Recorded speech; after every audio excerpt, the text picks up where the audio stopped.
ATN নিউজের নিয়মিত আয়োজন আমাদের কথার আজকের পর্বে স্বাগত জানাচ্ছি আমি রবিউল ইসলাম রবি। প্রিয় দর্শক, 1 লাখ বাংলাদেশি কর্মী নেবে জাপান। তাই জাপানগামী কর্মীদের এজেন্ট বা দালালের বিড়ম্বনা থেকে বাঁচাতে প্রবাসীদের সহযোগিতা চেয়েছেন প্রধান উপদেষ্টা ডক্টর মোহাম্মদ ইউনূস। প্রিয় দর্শক, আজ আমরা জানব এ বিষয়ে সাধারণ মানুষের মতামত। তার আগে চলুন দেখে আসি এটিএন নিউজে প্রচারিত এ বিষয়ে একটি প্রতিবেদন।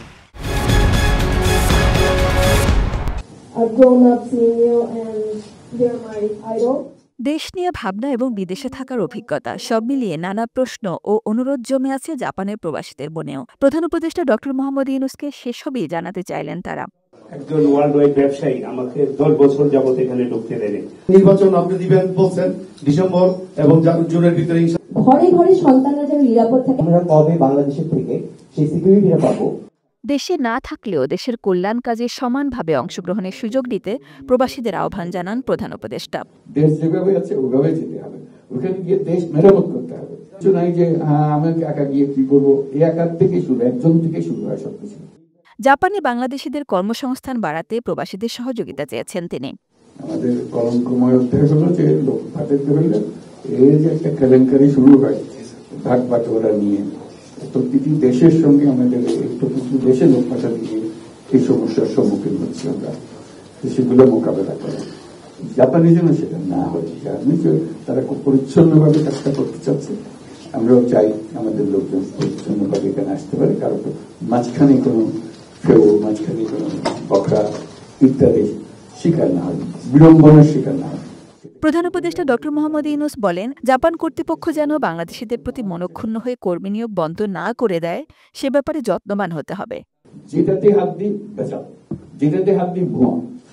এখন যে লোকানার রাস্তা শুরু হলো, আমার কিন্তু বড় সন্দেহ হচ্ছে এটার মধ্যে ভুয়া লোক ঢুকে পড়বে। ভুয়া লোক ঢুকে এই জাপানি সরকারের মধ্যে এমন মেজাজ খারাপ করবে, তা বলে বাদ দাও, এদের বাদ দাও, দুনিয়া থেকে দেশ নেয় নাকি। আমরা আজকে বহুবার বুঝেছি তাদেরকে যে আমাদের ছেলে মেয়েরা কত সুন্দরভাবে কাজ করে দিতে পারে, তারা এফিসিয়েন্ট, তারা অন্যান্য দেশের কাজ করছে, তাদেরকে নিলে ভালো হবে। যত সম্ভব পারে তারা বলছে আমরা নেব। বাংলাদেশে চালু হওয়া নাগরিক সেবা প্রকল্পের মতো প্রবাসীরাও যেন পাসপোর্ট সহ বিভিন্ন সেবা ঘরে বসেই নিতে পারেন, সেই ব্যবস্থা থাকবে বলে জানান প্রধান উপদেষ্টা। যে প্রবাসীদের রেমিটেন্সে দেশ চলে, তাদের ভোগান্তি জাতির জন্য লজ্জার। কথা হলো আমি টাকা পাঠাতে চাই, পাঠাতে পারবো না, আমাকে জিজ্ঞাসা করবে, আমায় হয়রানি করবে। এর চেয়ে শর্মের কথা, লজ্জার কথা একটা দেশের জন্য, একটা জাতির জন্য কি হতে পারে বলে। বহু ডেনা রয়ে গেছিল আমাদের। কোষাগার খালি, যখন তারা চলে গেছে কোষাগার খালি, রেমিটেন্স না আসলে আমরা আসতে পারতাম না। আপনাদের এই সাহায্য না পেলে বাংলাদেশ উঠে দাঁড়াবার কোনো সুযোগ ছিল না। এখন উঠে দাঁড়িয়েছে, আপনাদের এই সমর্থন আরো লাগবে। Sajida Sweety, ATN news. প্রতিবেদনটি দেখার পর এবার চলুন দেখে আসি সাধারণ মানুষের মতামত। আমি বলছি এটা সরকার ভালো একটা উদ্যোগ নিয়েছে। কোনো দালালের মাধ্যমে যদি কোনো মানুষ প্রতারিত না হয়, এটা আমরা দেশবাসীর কাছে চাই। মানুষ যেন ভালোভাবে যাইতে পারে, চাকরি করতে পারে, এটাই মানুষের প্রত্যাশা থাকে। কোনো দালাল জানি না থাকে। এই দালালের আইনগত ব্যবস্থা করা উচিত। যে কোনো থানায়, যে কোনো জায়গায়, সচিবালয় হোক, থানায় হোক, যে কোনো বিষয় সরকারিভাবে কোনো দুর্নীতি, কোনো দালাল থাকতে পারবে না। তাদের শাস্তি ব্যবস্থা করতে হইবে। সরকার যদি চায় 2 মাসের ভিতরে কোনো দালাল বাংলাদেশে থাকবে না, যদি সরকার চায়। আর সরকার যদি না চায়, এই দালাল জীবনভর থাকতে যাবে। আমরা দেশ মানে মুক্তি চাই। আমরা আমাদের অর্থনীতিতে রিজার্ভের ক্ষেত্রে অনেক, জিডিপির ক্ষেত্রে অনেক অবদান রাখে। এখন প্রশিক্ষিত লোক যদি জাপানে যায়, তাহলে আমাদের অর্থনীতিতে আরও ভূমিকা রাখবে। ডক্টর ইউনূসের যে এই যে একটা উদ্যোগ, এটা বাংলাদেশের জন্য আরও গৌরব এবং সাফল্য বয়ে আনবে বলে মনে করি। এই সংবাদটাকে আমরা সাধুবাদ জানাই, কারণ দেখা যাচ্ছে যে আমাদের যে প্রবাসী ভাই যারা থাকে, অনেক সময় দালালদের খপ্পরে পড়ে দেখা যাচ্ছে যে তারা অনেক সময় ক্ষতিগ্রস্ত হয়ে থাকে। অর্থনীতির চাকাটা আসলে সচল থাকবে, আমরা সাধুবাদ জানাই সেই অপশনটাকে। 1 লাখ শ্রমিক যাওয়ার ব্যাপারে যে একটা খরচের ব্যাপার আছে, এখানে হচ্ছে আপনার দেখা গেছে সরকারি একটা নির্ধারিত খরচ আছে যে 1,50,000 অথবা 2 লক্ষ বা একটা সামনে একটা অ্যামাউন্ট থাকে। এটা হচ্ছে এর মাঝে আবার দালালরা ঢুকে যায়। দালাল ঢুকে হচ্ছে আপনার এই 2 লাখের অ্যামাউন্টটাকে 4 লাখ অথবা 5 লাখের ভিতরে নিয়ে যাওয়ার কারণে হচ্ছে প্রবাসী যারা হচ্ছে বিদেশ যাওয়ার জন্য, বাইরে যাওয়ার জন্য চেষ্টা করতেছে, তাদের উপর অনেক চাপ হয়ে যায়।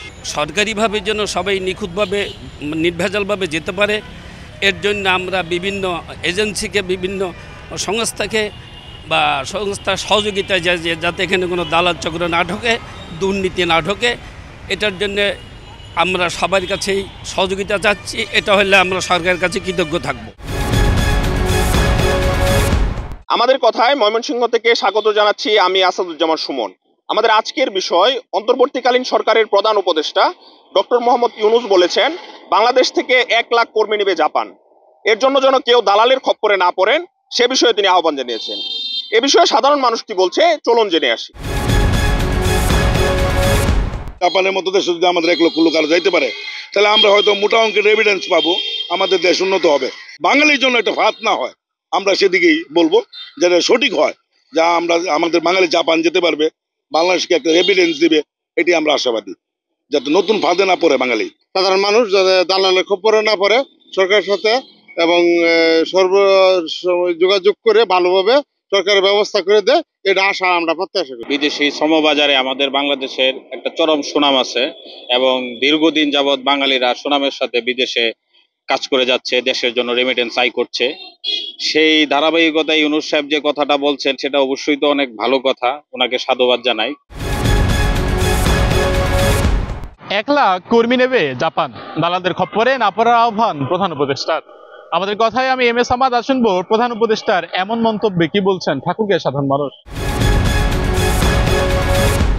বাংলাদেশের, আমার মনে হয় জাপানের মতো একটা উন্নত দেশে যদি আমাদের 1 লক্ষ কর্মী নেয়, বিপুল পরিমাণ রেমিটেন্স এখান থেকে আসবে এবং দেশের এটা উন্নয়নে এবং দেশের জন্য কাজে লাগবে, এটা নিঃসন্দেহে আমরা আশা করি। তো আমরা এটা মাননীয় প্রধান উপদেষ্টাকে ধন্যবাদ জানাচ্ছি এই একটা সুন্দর উদ্যোগ নেওয়ার জন্য, এবং জাপান সরকারকে আবারও ধন্যবাদ জানাচ্ছি, দেশের জন্য এটা অনেক কাজে লাগবে। বিগত ফ্যাসিস্ট সরকারের আমলে তো দালালের প্রবৃত্তি অনেক বাংলাদেশে বেশি ছিল, সব সেক্টরেই দালাল দিয়ে ভর্তি ছিল এবং দালালের খপ্পরে পড়ে মানুষ অনেক নিঃস্ব হয়েছে। আমরা আশা করছি যেন এবারে এই তত্ত্বাবধায়ক সরকারের, অন্তর্বর্তীকালীন সরকারের আমলে এটা না হয়, যে জাপান সরকার আমাদের দেশ থেকে 1 লক্ষ লোক যদি নিয়ে থাকে, শ্রমিক নিয়ে থাকে, এটা আমাদের জন্য খুবই একটা ইতিবাচক দিক। এর জন্য প্রচুর দেশে রেমিটেন্স আসবে, আমাদের অর্থনৈতিক সমৃদ্ধি হবে। আমাদের আসলে বাংলাদেশের একটি বড় অবদান রেখে থাকে আসলে আমাদের এই প্রবাসীদের, তাদের যে রেমিটেন্সের টাকাটা।